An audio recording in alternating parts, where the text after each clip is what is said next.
Yo,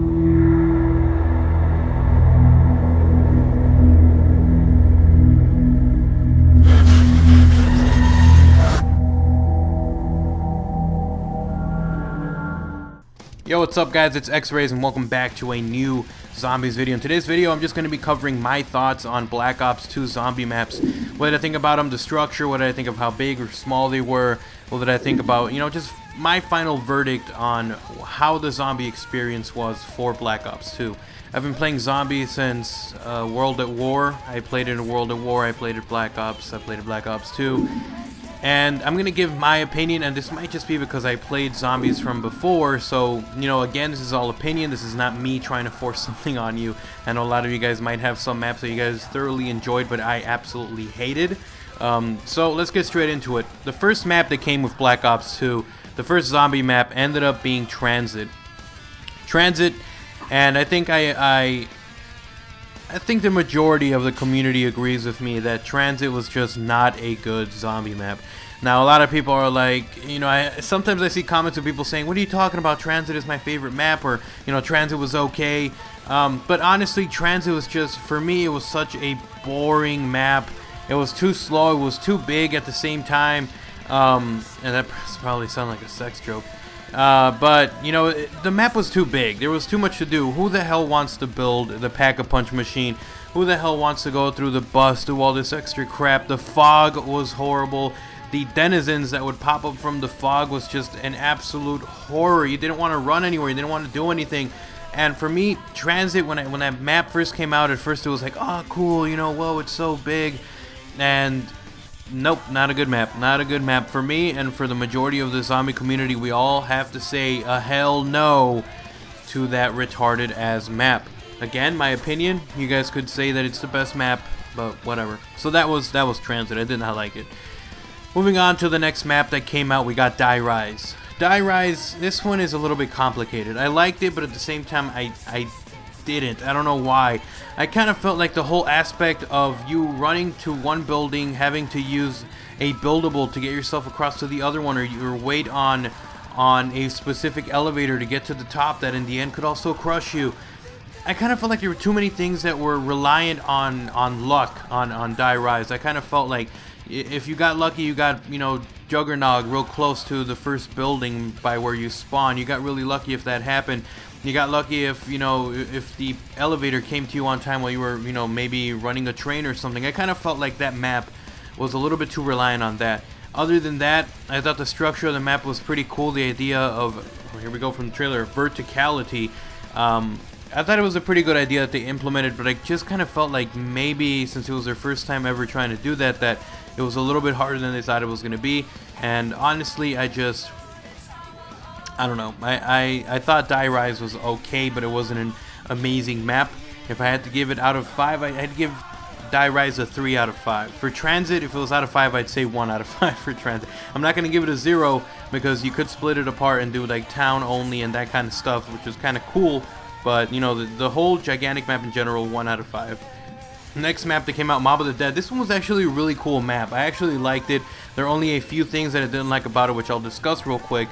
The first thing being that you had to go into afterlife mode in order to turn on the perks and do all that kind of stuff. Now, I like the idea. You could save them all up. You could have 3 and then you could go down 3 times in a row, and you never really had a limit to how many times you could go down.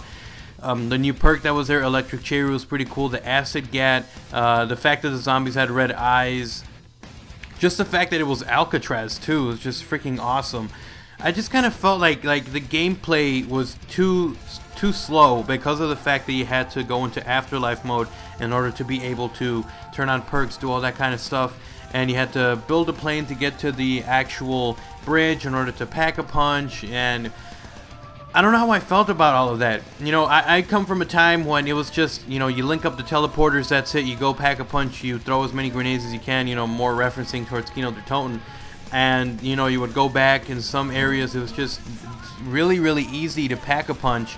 And I just kind of felt like Black Ops 2 just kind of tried to add too much. Like, it added so much that it didn't do anything. But going back to Mob of the Dead, if I had to give it a score, the score on that one would actually be 4 out of 5. I actually really enjoyed Mob of the Dead. It was pretty cool. Tommy gun, everything they added. Just the fact that it felt a little slow paced is the only reason that I would give it a 4 out of 5 as opposed to a 5 out of 5. Just because, I don't know, I like more of a fast-paced map where you have everything there, you run, you get your points, you get the perks, you do everything, you don't have to go through, oh, I gotta wait another round to get enough, you know, afterlife so that if I go down, I don't lose it. You know, that kind of stuff was kind of ridiculous, but that was Mob of the Dead. And then we got Buried. Buried was, surprisingly for me, it was one of my favorite maps. I actually really enjoyed that one. There's a lot to do, a lot of different side characters, a lot of cool stuff you could do, and just the amount of like Easter eggs and the amount of little things you could do with Leroy or the big guy, whatever you want to call him, was really interesting. I liked the size of the map. It wasn't super big, and it wasn't like tiny, like really small. So it was a good sized map. I liked the Western theme. I liked the fact that you could get, you know, inside the mansion, go to the back. And the one thing I didn't like was that maze, but it was tedious, but you know, it was still kind of fun. The wonder weapons were awesome in that one. The introduction of the ray gun Mark II, all of that kind of stuff was just amazing. So Buried for me was actually a 5 out of 5. That was my favorite one so far, apart from, you know, Origins. And now getting into Origins, the final map for Black Ops 2. My thoughts on it.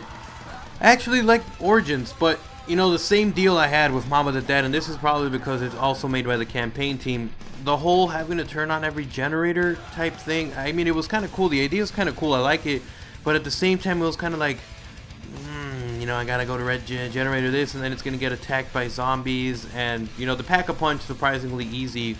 You know, if you're going to get to all of the power machines, all the generators, you can actually do it in like 4 or 5 rounds and finally get over there. But I don't know, I just kind of felt like it was too slow paced because of that.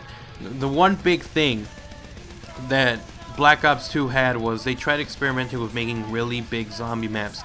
Transit was a fail. Origins was better than Transit. Even though it was big, I didn't really care about that. See, that's when the game actually utilized the fact that it was a big map to its advantage. But I just kind of feel like bigger maps mean slower paced games, means, you know, really long rounds. So you're trying to train, you find more spots to train and everything, but it kind of feels like the rounds take a lot longer. It takes you forever to try to complete the Easter egg, especially on Origins. The Easter egg is just crazy. And then getting the parts for the staff and everything, it's really time consuming. Before you know it, you're like 2 or 3 hours into the game, and it's only like round, you know, maybe 15, 16 or something, and you still haven't completed everything unless it's like your mission. But that's what I thought. That's my thoughts on the maps for Black Ops 2 Zombies. Tell me overall, guys, what did you guys think of the zombies? Did you guys enjoy it? Did you guys think that this was a successful year for zombies? You know, leave a comment down below. Let's get a discussion going. Which is your favorite map is the next question for you guys from Black Ops 2. And then if you also want to mention which is your favorite map of all time, let me know, and I'll let you guys know mine in the comment section below.